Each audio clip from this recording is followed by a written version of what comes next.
बिहार की तकदीर अब धीरे धीरे ही सही लेकिन बदलने वाली है। अब आप कहेंगे कि बिहार जो लगभग 32 सालों से अपने हाल पर रो रहा है, उसकी तकदीर और तस्वीर भला कैसे बदल सकती है। तो अब जान लीजिए, बिहार के बारे में आपकी ये धारणा जल्द ही गलत साबित होने वाली है कि यहाँ कोई उद्योग नहीं लगता और ना ही कोई निवेशक यहाँ अपना साम्राज्य फैलाना चाहता है।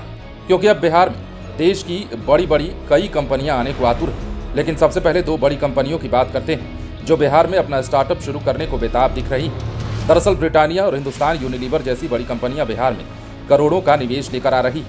हिंदुस्तान यूनिलीवर तो अब बिहार के टमाटर से ही पूरे देश को लाल करने वाला है। सबसे पहले तो यही जान लेते हैं, दरअसल बिहार के खेतों में उपजे टमाटर को अब दूसरे प्रदेशों में नहीं भेजना पड़ेगा, बल्कि राज्य में ही इसकी खपत हो जाएगी। हिंदुस्तान यूनिलीवर टमाटरों की खरीदारी कर उससे केचप बनाएगा। उस केचप की सप्लाई बिहार से सहित कई अन्य राज्यों में भी होगी। सहकारिता विभाग और कंपनी के बीच इसका करार हो चुका है। अगले सीजन से कंपनी की ओर से टमाटर की खरीदारी की जाएगी। वैशाली के लालगंज में लग रही टोमेटो केचप फैक्ट्री में इसकी आपूर्ति होगी। लालगंज में कंपनी की ओर से टोमेटो सॉस से लेकर टमाटर के विभिन्न उत्पाद तैयार किए जाएंगे। बताया जा रहा है कि इस कंपनी में बड़े पैमाने पर टमाटर की डिमांड होगी। सहकारिता विभाग की ओर से पटना के बाद अब दरभंगा, मुजफ्फरपुर और भागलपुर में भी तरकारी मार्ट खोले जाने की तैयारी है। पटना में www.tarkarimart.in के माध्यम से सब्जियां ऑनलाइन मंगाई जा सकती हैं। पटना में अब तक लगभग 30,000 से अधिक ऑनलाइन सब्जियां ऑर्डर की गई हैं और उनकी डिलीवरी हुई है। पटना प्लांट चालू किया गया है। इसके साथ ही आईटीसी पहले ही बिहार में काम कर रही है। ब्रिटानिया को राज्य सरकार उद्योग लगाने के लिए पहले जमीन आवंटित कर चुकी है। ब्रिटानिया बिहार में तकरीबन 700 करोड़ रुपए निवेश करने जा रही है। पिछले दिनों दिल्ली में हुई निवेशक सम्मेलन में HUL और अडानी समूह ने बिहार उद्योग विभाग के प्रधान सचिव संदीप पौंड्रिक से मिलकर निवेश करने में अपनी दिलचस्पी जताई थी। HUL ने FMCG यानी कि साबुन, तेल और इस तरह के अन्य उत्पादों के साथ फूड प्रोसेसिंग यूनिट लगाने पर विचार किया है। इससे बिहार में लाखों युवाओं को रोजगार मिलने की भी संभावना है।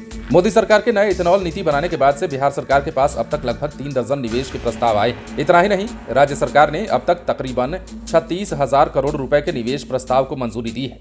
आपको बता दें कि बिहार के पूर्णिया और नालंदा में तो इथेनॉल प्लांट काम करना शुरू भी कर चुका है। ऐसा ही एक और इथेनॉल प्लांट का कार्य आरा में चल रहा है, जो जल्द ही चालू होने की संभावना जताई जा रही है। इसके अलावा यदि हम बिहार में उद्योग और फैक्ट्रीज की बात कर लेते हैं तो अब हिंदुस्तान यूनिलीवर बिहार में फैक्ट्री बनाने जा रहा है, मतलब अपने निवेश को स्थापित करने जा रहा है। और हिंदुस्तान यूनिलीवर क्या करेगा वो आप जानते हैं। दरअसल हिंदुस्तान यूनिलीवर ने बिहार के टमाटरों की खरीदारी कर उससे केचप बनाने का फैसला लिया है और ये केचप पूरे देश के लोग खाएंगे। इसके अलावा जैसा कि हमने आपको बताया, ब्रिटानिया कंपनी 700 करोड़ निवेश को लेकर बिहार में अपने आप को स्थापित करने के लिए तैयार बैठी है। इसके साथ ही कई अन्य बड़ी कंपनियां बिहार में अपना उद्योग और फैक्ट्री लगाने के लिए आगे बढ़ रही हैं। तो अब बिहार की किस्मत बदलने वाली है। बने रहें लाइव सिटीज के साथ। यदि अब तक आपने हमारे चैनल को सब्सक्राइब नहीं किया है तो सब्सक्राइब कर लीजिए।